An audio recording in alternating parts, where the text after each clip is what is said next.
Hey everybody, it's Peter. It's Sunday, which means it's time for Star Trek Discovery. All hail Captain Tilly, Captain Burnham, and anybody else who's in the Mirror Universe right now. Tonight's episode, it's episode 11, The Wolf Inside. We find out who's the wolf inside. And this is another show, lots of stuff packed in 1 hour. This will be slightly spoilerish again. Michael's still on the Shenzhou. We find out actually was able to get a copy of the plans. How are we going to get him off the ship? We don't know. She actually does a secret communicado with Captain Killy and Saru.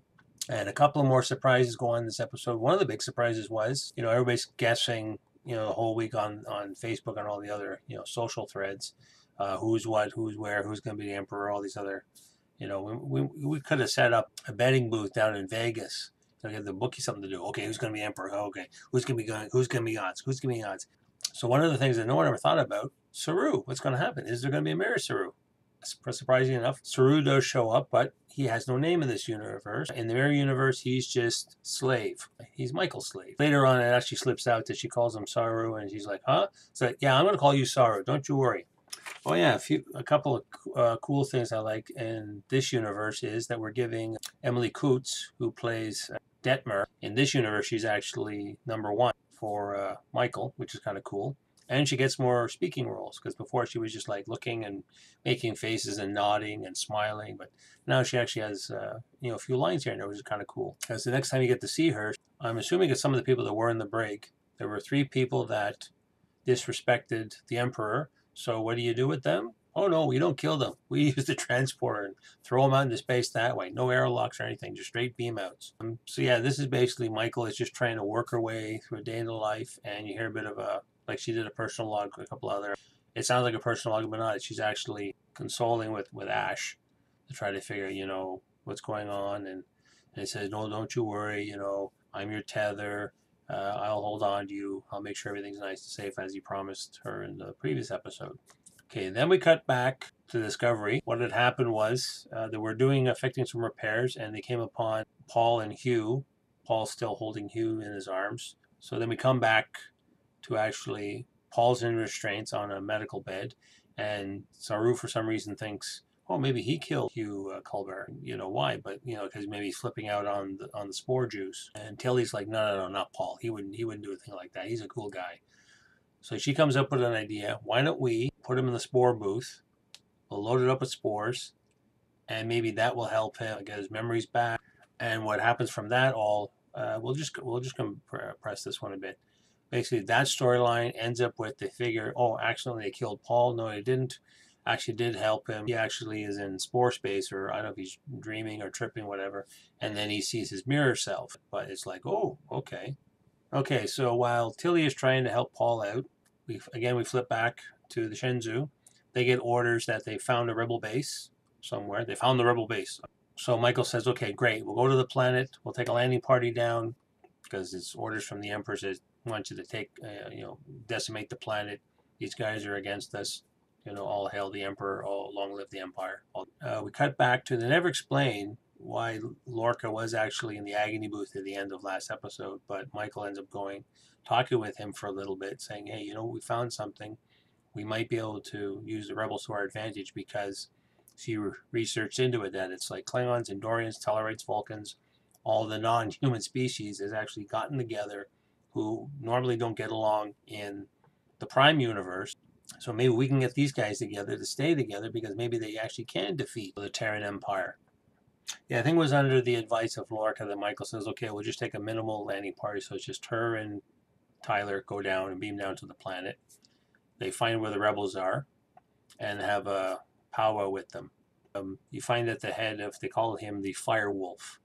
So the head of the rebels is actually a Mirror Universe version of Vach. So this is leading up to something, obviously, because now you got Vach and you got Ash Vach. We know it's Ash Vach, and actually later in the episode it is confirmed that yes, it is Ash Vach. And so they sit down at the table. They said, okay, why should we believe you guys? We don't believe you. You're with the Empire. And it says, but we have a prophet, and he will see all and tell all. And out from the corner comes Sarek, this version of Sarek with a goatee. So Vulcans wearing goatees in the Mirror Universe, go figure. So he does a mind meld with Michael, and he tells Vach, like, yeah, no, she's cool. She actually wants peace, so we can trust her. She says, like, were you able to get all these factions all together, like all these different races? How you got them? She says, well, it was the light of Kalis. Of course, now this is triggering Ash Tyler, and he's going like, he's gonna have one of his moments. And then the more that Vok talks about this, that, and Kalis, and then major flashbacks. The scene again where we saw Takuvma doing his big bad speech about, we should stick as Klingons, the hell with everybody else. He snaps and he goes after Vok. There's a bit of a fight going on, and then it's like, oh, we're gonna kill him, and like Michael's like, no, don't kill him. He's with me. Eric sort of defends Michael, saying like, no, Michael's still cool. We should believe her. Don't know about this guy that's lying down on the ground and you're about to kill. But Michael saves Tyler's bacon for a second. Says, tell you what, you do your thing. We'll give you an hour to get out of here. But we have to decimate the planet to show that you are decimated. She gets Tyler out of there. They beam up. They go back to her quarters, and she's just like, WTF, Gary? What the hell did you just do? And then it starts coming out, and the more he starts talking, and then it's coming out about the actual torture, and Dr. Hugh confirmed in the last episode when he was going to say, yeah, you've been totally modified, and I can let you go out, and then snaps his neck. They show all that again. Then it comes out that, yes, I am Vok. One thing leads to another, and then Tyler Vok, or Ash Vok, however you want to say it. Tyler Vok is just about to kill or strangle Michael.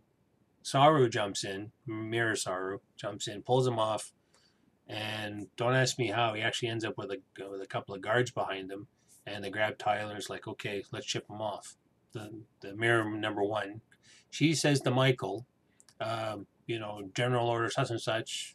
Somebody's trying to kill a captain. It's the transporter room for him. So she said, okay, they get it all set up. They're ready to beam him off. But just before they're going to energize, she says, nope, he attacked me. I should be the one to execute him and beam him. He says, you got anything else to say? Oh, yeah, that was the cool thing we found out later on. That actually she goes up to him. Do you have anything to say for yourself? And it's like, no, I got nothing. So she belly punches him. And we find out that actually what she did, she palmed the files that she had on disk, stuck it in his phaser holster, because when we figured, oh, he's beamed into space, and then it's given a moment, and we cut on the Discovery, and Tyler Vok is actually on Discovery. Saru's there with a security team. I don't know how she got the message. Maybe, actually, no, we don't know how she got the message to him, or how Saru actually happened to know that Tyler actually had the plans on him. So that's how they got the plans off the ship. And then Michael has another conversation with Lorca, and they're like, well, got the plans, we gotta get out of here. And Lorca, for some reason, says, no, there's something else we could do. And he's trying to coerce her let's not leave this universe yet, because they still haven't found the Defiant. Then she's called to the bridge, and they get a message from the Emperor ship shows up. And they're about to bombard the planet. She's like, wait a minute, I was going to bomb, because she's trying to buy time for the rebels to get off. Well, I think it's under the hour that she promised them.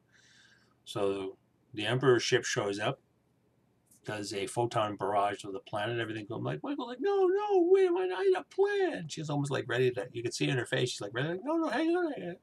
And there's like, Emperor's calling in. Okay, put them through. And it's Giorgio. Because this is a funny thing too. If you've been following on Facebook with the fan pages, and probably other places, maybe there's fan Reddit and all this other stuff too. This whole week, everybody's going on who it is. Oh, it's going to be, Sato from Enterprise. And I'm like, no, why would it be Sato? Why would they bring in another actress from another series who's like way older? Well, and it was 100 years ago. That doesn't make sense. Work with the current crew or current cast. And then somebody will say, oh, maybe it's going to be Mud. Maybe Mud's the Emperor. And there was even one where somebody, some fan art of Emperor Hugh, with a crown on and everything. Oh yeah, no, he's going to be the Emperor. And somebody said, no, it could be Stamets. No, it could be Mud. No, it could. What was the other one? Oh, Cornwell, Admiral Cornwell. She maybe's all the people we haven't seen for a while, or people that we think, okay, well, one person's gone, maybe someone else is going to be like, nope, there it was. This is the weird thing too. After she shows up and gives Michael a bit of shit for like, hey, you know what? Why am I chasing after you? You should have had that planet blown up already a long time ago. And then the camera cuts to Lorca for a second. after Georgia says, "Hey, aren't you supposed to bow?" So Michael, does the salute, does a bow, and the camera cuts over to Lorca, and Lorca has this very, I swear, I'm gonna watch it again later on, but I swear he's got this little smirk on his face, and it's like, what's up with that? Oh, like I said, lots went on in this episode, lots of little hints and all sorts of Easter eggs and everything, and it's just like my head's ready to explode. And again, I put it to you guys. Did you guys watch it? Obviously, you watched it, or else you wouldn't be here. What did you think about it? Did you like it? Did you not like it?